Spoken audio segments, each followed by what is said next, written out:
The speaker underscores the necessity of an inclusive government that actively listens to the needs of its citizens, particularly amid Nigeria's pressing socio-economic challenges. In this context, the video provides a historical overview of leadership protests in Nigeria, framing Tinubu's prior activism as a beacon of hope for his presidency and a potential avenue for positive change. However, concerns arise regarding the effectiveness of President Tinubu's advisory council, indicating that misguided counsel could lead to poor decisions that adversely affect governance and democracy. Moreover, the president's hesitance to engage with protests and dissenting voices is concerning, as citizens increasingly express their displeasure through demonstrations, raising doubts about the government's responsiveness to public grievances. Amid these tensions, the speaker highlights the rampant violence and insecurity plaguing Nigeria, casting doubt on the government's ability to address these crises effectively. Citizens feel neglected, often compelled to negotiate with their aggressors rather than receive adequate protection. The elimination of fuel subsidies was framed as a remedy for Nigeria's economic struggles, yet citizens have observed little to no improvement in their living conditions, contradicting the administration's promises. The perception of a compromised judiciary further exacerbates the situation, resulting in inconsistent rulings and a lack of justice for the impoverished. This erosion of trust severely damages public faith in legal institutions. Ensuring economic stability is vital for enhancing security and restoring public confidence. Therefore, the president's focus should pivot toward economic policies that genuinely address citizens' concerns. Additionally, ongoing environmental degradation in Ogoniland exemplifies the government's failure in resource management. The local populace has endured decades of suffering without reaping the benefits of oil exploration. The Ogoni Cleanup Initiative is showcased as a critical effort that should not be diminished by new oil exploration plans, reflecting the community's urgent call for environmental restoration. The speaker advocates for the reappointment of cabinet members, arguing that current advisors have not effectively represented the interests of Nigerians. Recent policies, including attacks on prostitution and adjustments to petrol prices, have triggered public backlash, highlighting a notable disconnect between the government and the needs of the populace. Thus, establishing a robust institutional framework is critical for Nigeria's future stability and growth. Empowering These institutions will pave the way for accountable governance and societal advancement. Advising the president on cabinet reforms emerges as imperative for effective governance. New appointments should align with the populace's needs to foster trust and yield tangible results. The significance of inclusivity in political agreements cannot be overstated. It is essential to ensure that the voices of marginalized communities, particularly in River State, are acknowledged for genuine peace. Moreover, creating a robust political structure is vital for successful governance. His Excellency should appoint trustworthy commissioners and promote unity among supporters to engender stability and trust. Furthermore, it is crucial for Smola Fubara to align his support base with that of the FCT minister to bolster his political standing, as this collaboration may broaden his appeal. Ultimately, the video emphasizes that neglecting the needs and welfare of the populace could lead to a withdrawal of support. Engaging with the community proves vital for any political future. We are expecting that we have a country that our leaders will be more concerned about the dividends of democracy, concerned about democratic system of governance, concerned about all inclusiveness, concerned about a government, I would want to say a government that pay attention to the demands and yearnings of the people, pay attention to the masses' requests. We are expecting that Bola Ahmed Tinubu administration, being concerning the fact that he was one of those persons, the president was one of those persons that actually was leading agitation in this country. He has also led a protest against the former president, President Goodluck Ebele Jonathan, on the increments of fuel, of petrol. He also led a protest against bad government or bad governance, according to him, that we have a government that was actually not paying attention to the demands and yearnings of Nigerians. According to him and Professor Wole Soyinka, protested against Goodluck Ebele Jonathan, even when Nigeria was at a point of managing the economy, and the economy wasn't that difficult or hard like it is on us right now. Mr. President Bola Ahmed Tinubu actually protested against the then president, requesting that Mr. President must cut down the cost price of petrol. He also condemned the administration of President Goodluck Ebele Jonathan, that his administration was not being fair to Nigerians. He also condemned the fact that Nigerians were suffering under the administration of Goodluck Ebele Jonathan. When we saw a man like that, we felt his own position or his tenure or administration as the President of the Federal Republic of Nigeria, that Nigerians were going to enjoy at least a better system than the government he protested against. We felt President Bola Tinubu will give Nigerians a better system of governance, and not only to Nigerians, but also have to be an example to the world that Nigeria is indeed a better country where leaders is concerned about their people, especially an agitator like him. He is an agitator, and we also expect something good coming out from an agitator, especially when he is in leadership. But unfortunately, this is an unfortunate situation that we face in Nigeria. President Bola Tinubu administration, without being economical to the truth, let's be realistic. Even Mr. President Bola Tinubu is aware that the country is not nice. Nigeria is not being fair to Nigerians. The country he represents, the president, our rebellion leaders, are not concerned about the welfare and the happiness of Nigerians. It's also obvious that in our constitution, the happiness of the citizens of this country is also embedded in the Nigerian constitution as another way of indicating or expressing welfare and a good leadership quality to the people of Nigerians. Now, as we speak, 65 years gone, what can we actually say that we have benefited in Nigeria celebrating independence at 65? I am also very not surprised or not shocked that Mr. President Bola Tinubu do not see the need of celebrating this year independent, because even to Mr. President, he is aware that there is nothing to celebrate at this point in time. But I think the major concern Mr. President has that he has refused to address is very simple. Mr. President must find himself with those that are positive thinkers, those that think well about Nigeria as a country, those that mean well for Nigerians. It's unfortunate that President Bola Tinubu, the President of the Federal Republic of Nigeria, is not surrounded by those that mean well for Nigerians. And that is why the country is always and is going backward on daily basis.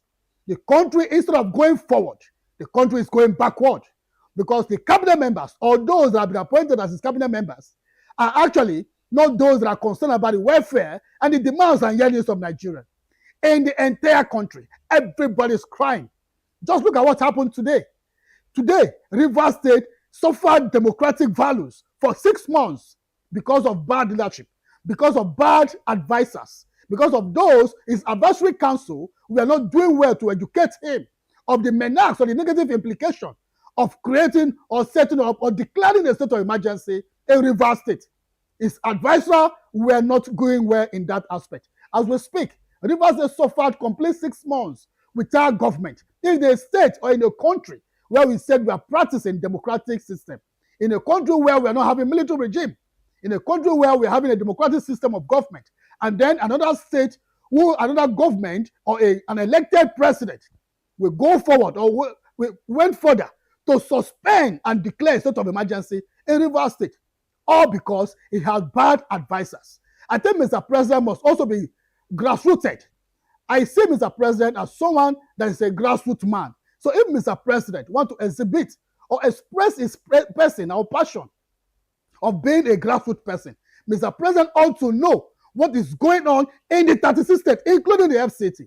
It's unfortunate that Mr. President seems to be concerned about just the FCT, Abuja, the capital territory, and is not concerned about other parts of the country.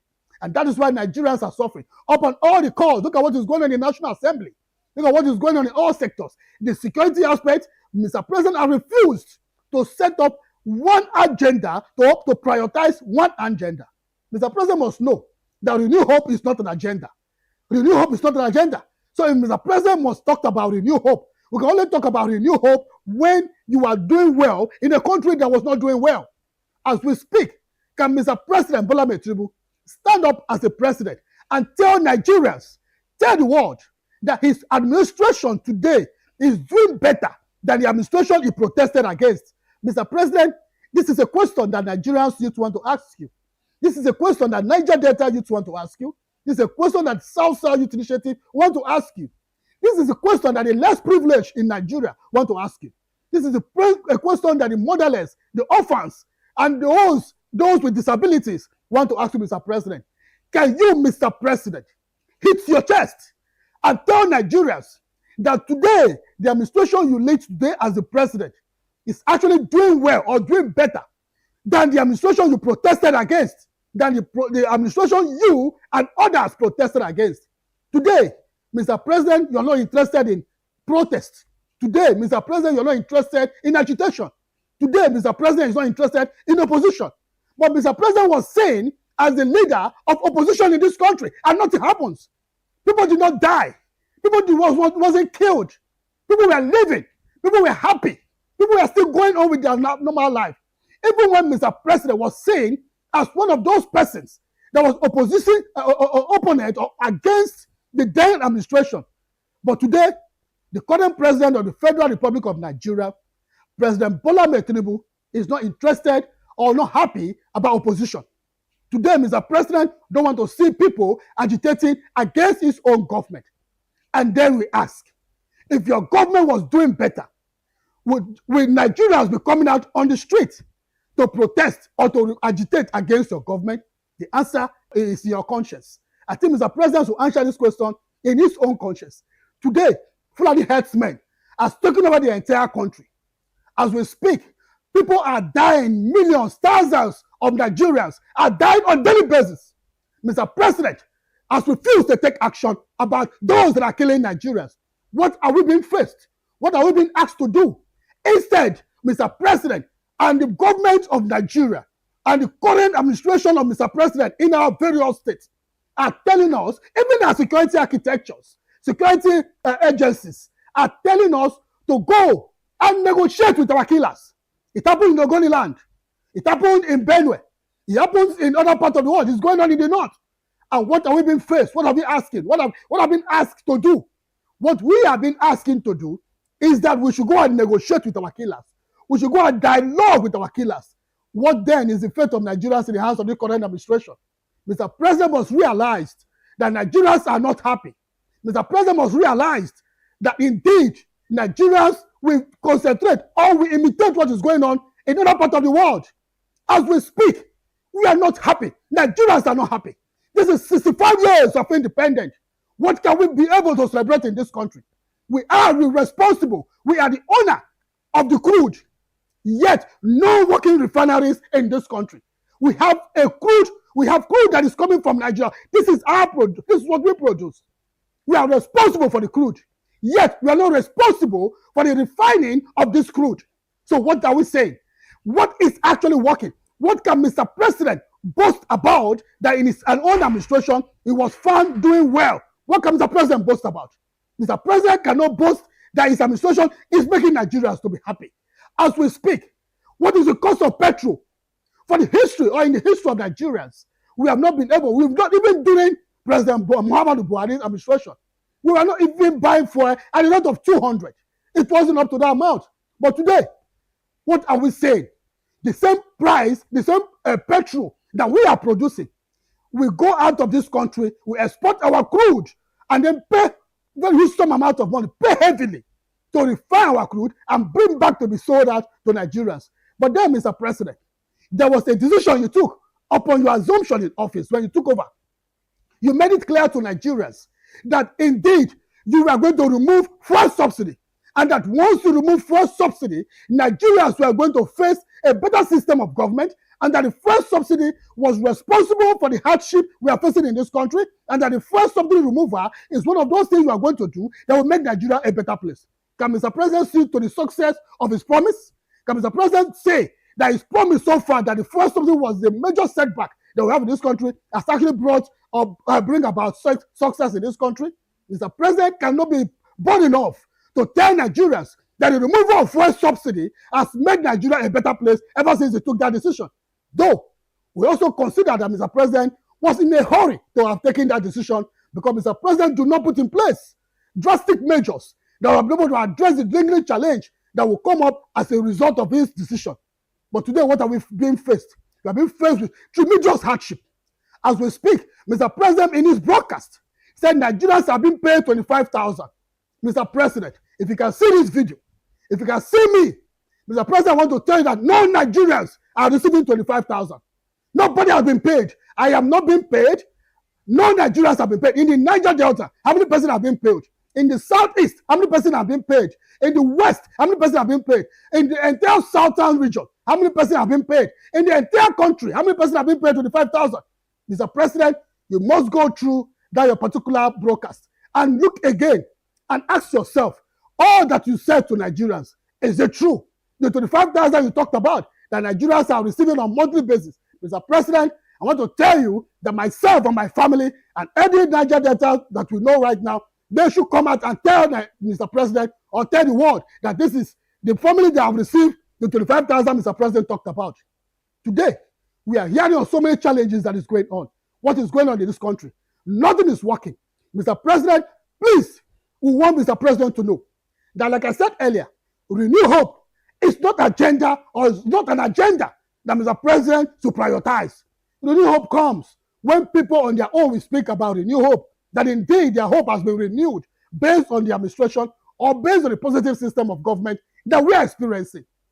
At this point, can we actually say that the Renew Hope Mr. President preached and is being talked about in the 36 states amongst his supporters, that this Renew Hope is actually meeting up its target? No, there is nothing like Renew Hope. Renew Hope is not an agenda. Mr. President, you must prioritize first security. Our institutions are failing. Look at our judiciary. You go to magistrate court, you get a different judgment, compromising judgment. How then do we speak about an institution when our judiciary has compromised in its judgment? When our judiciary has compromised with justice, there is no justice that can be given to the poor. Now the court is now a Father Christmas. When growing up, we were told that the court is not a Father Christmas. But today, I must tell you, Mr. President, that the judiciary and the court under your leadership as the president has become a Father Christmas. Because as we speak right now, what are we saying?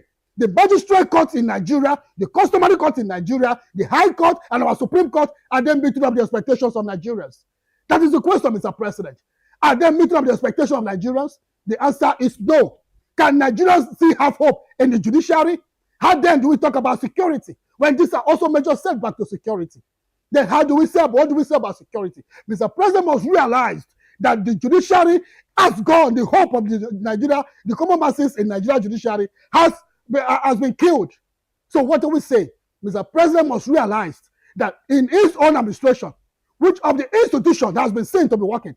We talk about EFCC, talk about ICPC, all those that have been actually accused of siphoning, of being responsible for Nigerian resources, being responsible for Rivers State resources, being responsible for the Ogoni resources, being responsible for the entire country resources, are working with Mr. President. How many of them has been probed?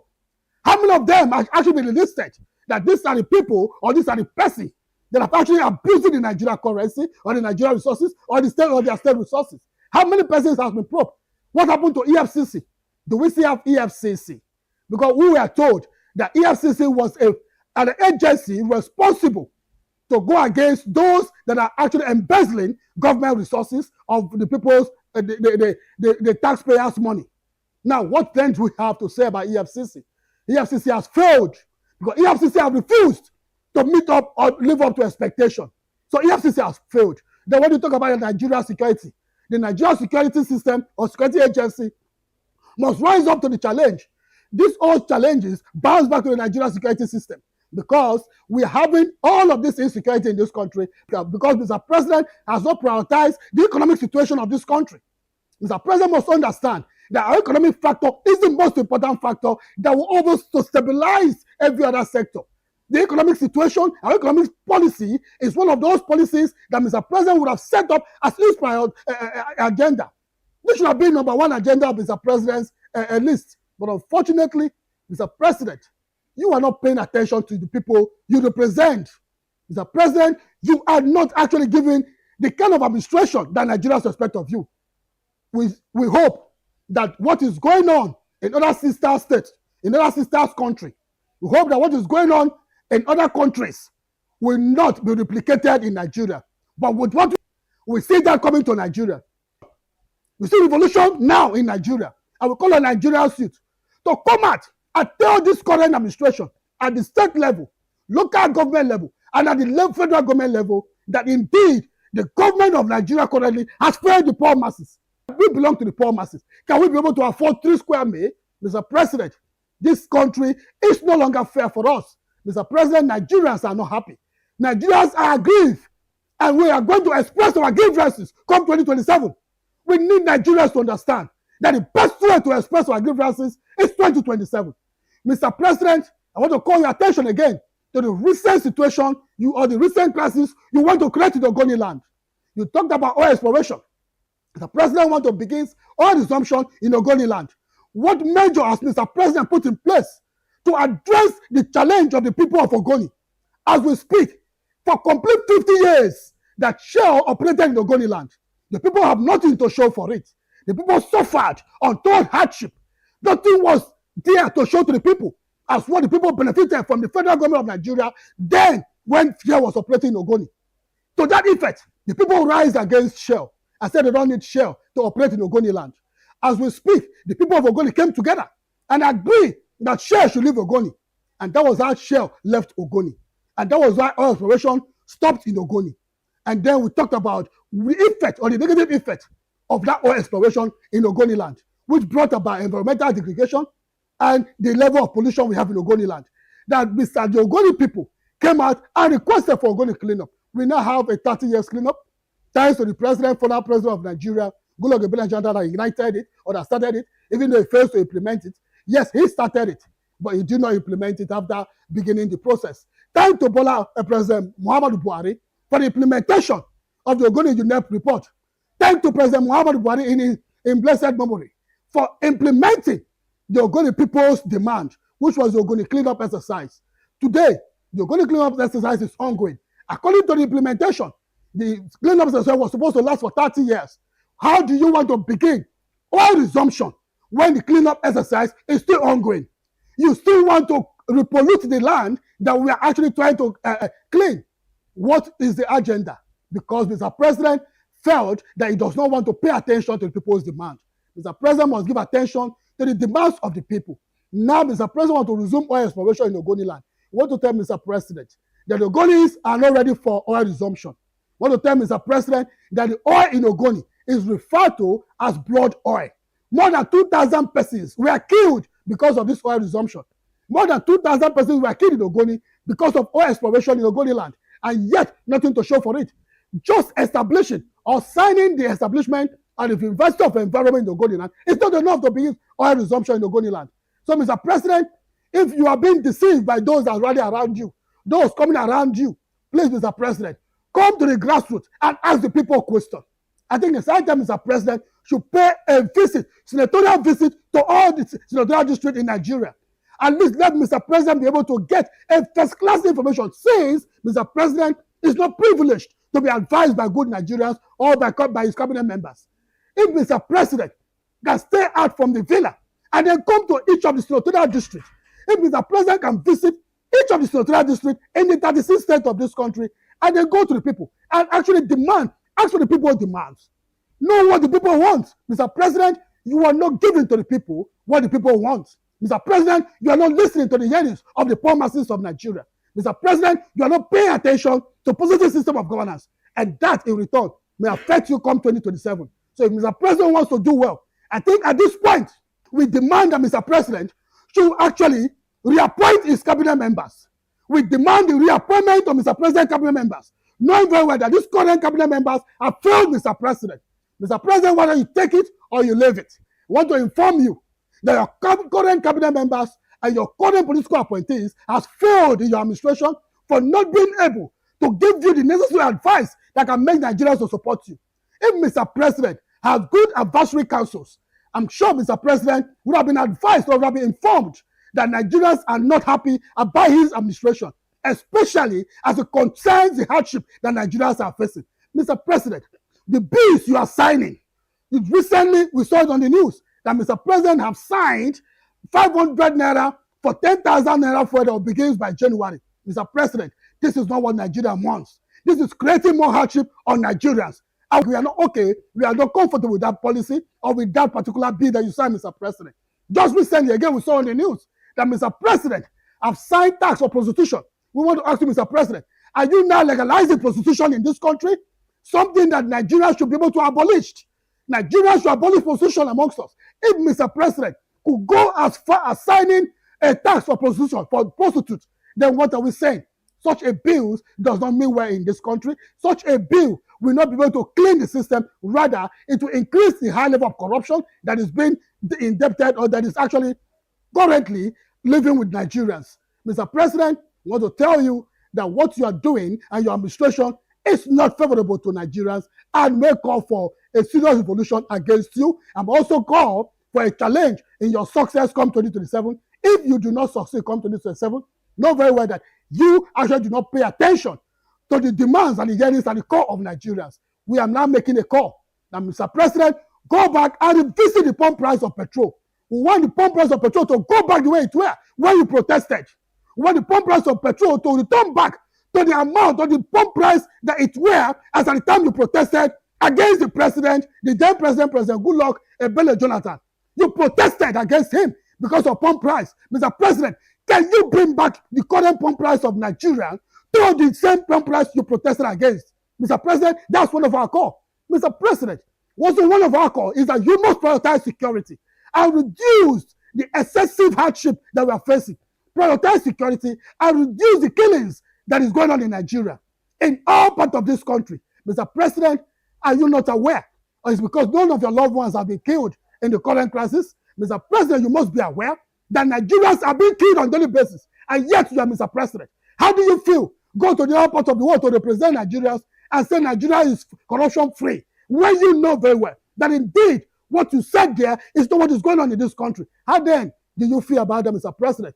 Mr. President, one of those things that those of us that are your children wanted from you was to set a legacy that can speak for you in your absence, that set a legacy that can speak for you in the future. Mr. President, what is your legacy? What is the legacy you are going to leave behind? Is it that you said a Milokon that it is your turn and you become the president? Is that the legacy? Mr. President, Nigerians and the poor masses of this country are telling you that that indeed is not a legacy for you to leave behind. Because the only legacy that we see at this point is that, Mr. President, you said it's your turn and you successfully emerged as the president, a Milokon. That's not the legacy.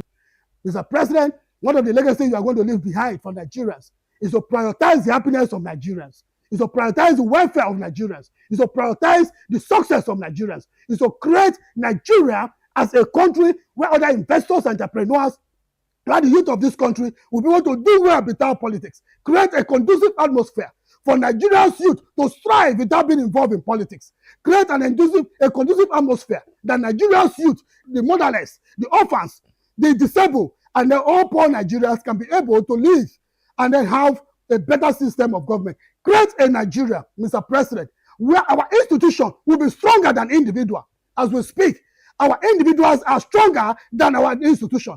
That's what we are facing right now, Mr. President. So at this point, Mr. President, I want to sincerely say that you still have another independent year to celebrate in your first tenure.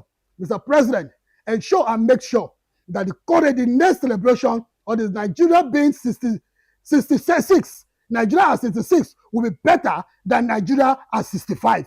Mr. President, if Nigeria at 66 will be better than Nigeria at 65, then we can say you are ready for 2027 election. But for now, Mr. President, you are not ready for 2027 election. And you must think of what to do to reappoint your cabinet members, dissolve your cabinet members, dissolve your ministers, dissolve your appointees, and bring on board those cabinet members, ministers, appointees that will actually give you the right advice that will make you succeed come 2027. We want to tell Mr. President, with this current footstep you are leading, and with the current administration, Mr. President, it will be very difficult for you come 2027 if you continue in this particular position you are taking. Mr. President, the Federal Republic of Nigeria, President Bola Ahmed Tinubu, I want to inform you once again that indeed Rivers people do not see the political tussle or crisis that took place in Rivers State as a political tussle or crisis between the governor of Rivers State and the FCT minister.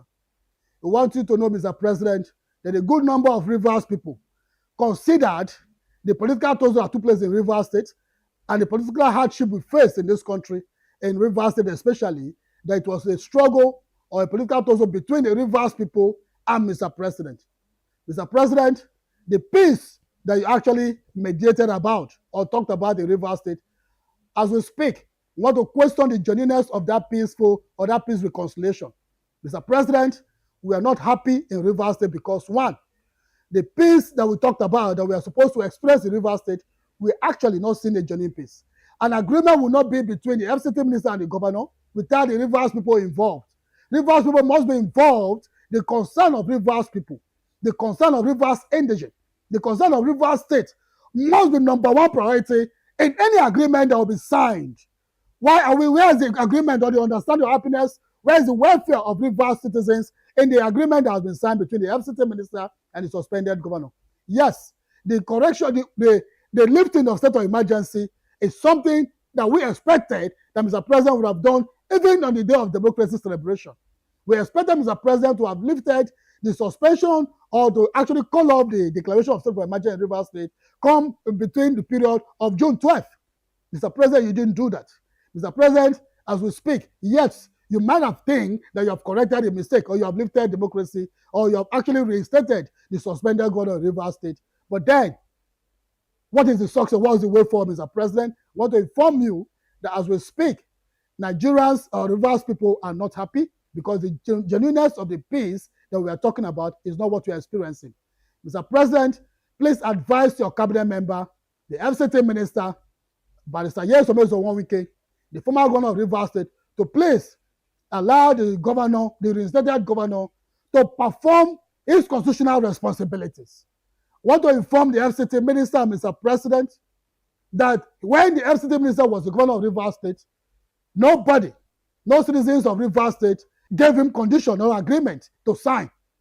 There was no agreement that he signed. There was no condition that was given to him. He was allowed to perform his constitutional responsibilities. The then President Muhammadu Buhari, did not give the then governor of Rivers State, who is currently the FCT minister, any condition or any agreement to sign. It was allowed even when he insulted the president, even when he was not on the same page with Mr. President, the then president. He was not given a condition. Neither was he fought against. He was allowed to concentrate on his own style of leadership. Nobody truncated his leadership tenure. He was given the freedom to actually carry out his constitutional responsibilities. Mr. President, you must also understand that as we speak, Rivers people are not happy.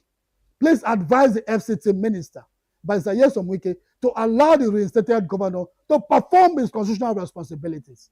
We believe that because of the influence of the FCT minister, the state legislature, the state House of Assembly, and the state local government chairman are not taking directive from the FCT, from the governor of Rivers State.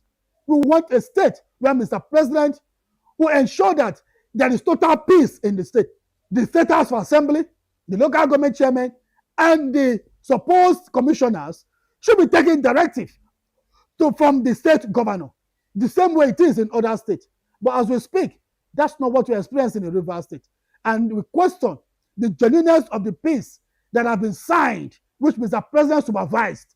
And then we also question the reinstatement of the suspended governor, or we also question the suspension of the state of emergency, because what we are seeing is not a government that is ready to pay attention to the people.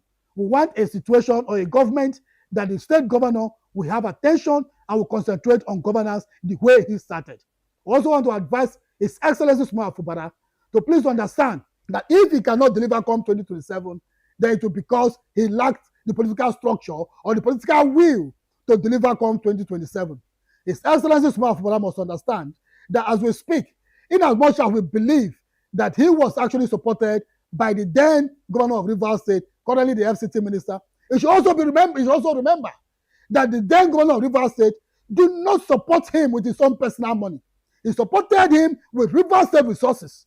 And all our resources, including my own resources, was used to support him come 2023, that he became the governor of Rivers State. So it was not the personal resources of the FCT minister or the then governor that was used to sponsor the election that took place in 2023. It was Rivers State resources, which I am also part of, that was used in sponsoring the success of the election in 2023. So, His Excellency, you understand that Rivers people are in their need of a positive system of governance. You must give Rivers people what they demand of you, and that is a positive system of governance. The way you started, the organic support that you got from Rivers people was because you started well and because you were willing to actually concentrate on governance. But if you continue in this aspect, Rivers people will leave you alone. The organic support that you have today, you will lost it come 2027. And Mr. His Excellency, we also want you to understand that 2027 is just by the corner. So if you must succeed, then you use this period to build and appoint your political structures. You must be able to have your own political structure that can be able to stand by you, appoint commissioners that will be able to stand by you. It is rare. Let's not be economical with the truth. Let's be very realistic. That His Excellency, as we speak, does not have total control of the local government chairman or the 23 local government chairman in Rivers State. Let it also be on notice or on record that His Excellency do not have total control of the State House of Assembly members or the 27 House of Assembly members that actually defected and today denied that they never defected and was given justice by the Supreme Court of Nigeria. We also want His Excellency to understand that you don't have control over these people. Some of the appointments that has been made during during the period of state of emergency, you don't have control of some of those persons. It is time for you, His Excellency, to please harmonize your supporters with the supporters of the FCT minister, harmonize your structure, build your structure. If you really want to succeed, if you really want to have a future political ambition, except after being a governor, you are going back home, or you are going back to a private sector, or you are going back, you are leaving Nigeria, and you don't want to be part of Nigeria politics again. But if you want to practice, if you still want to remain in politics in the future, this is the right time to prove to Rivers people that you want to remain in politics. If you want to remain in politics, this is the right time to tell Rivers people and to tell Nigerians that you are ready for future politics. But if you don't, then you can as well accept all that have been given to you to sign and then work based on what was given to you to sign and forget about Rivers people and move on, because after your tenure as a governor, Rivers people may not want to welcome you again. But if you want to give attention to Rivers people, the way you have got the attention of Rivers people and the attention of Rivers youth, then you must be ready, His Excellency, to also think about the welfare of Rivers people and pay less attention to the agreement that was given to you if the agreement is not going to assist you or help you in the kind of governance or the kind of leadership you need in Rivers State. If the agreement will not be useful to Rivers people, Mr. Excellency, we also want you to understand that that agreement shouldn't stand. If Rivers people will not benefit from that agreement, don't let the agreement stand, because we are ready to support you. Rivers Youth will support you. The organic support we have given to you, we are giving to you because we feel or because we saw a man that is passionate about governance, and that's why we are supporting you. But if you feel otherwise, we are going to withdraw our support if we see something different from what we are seeing.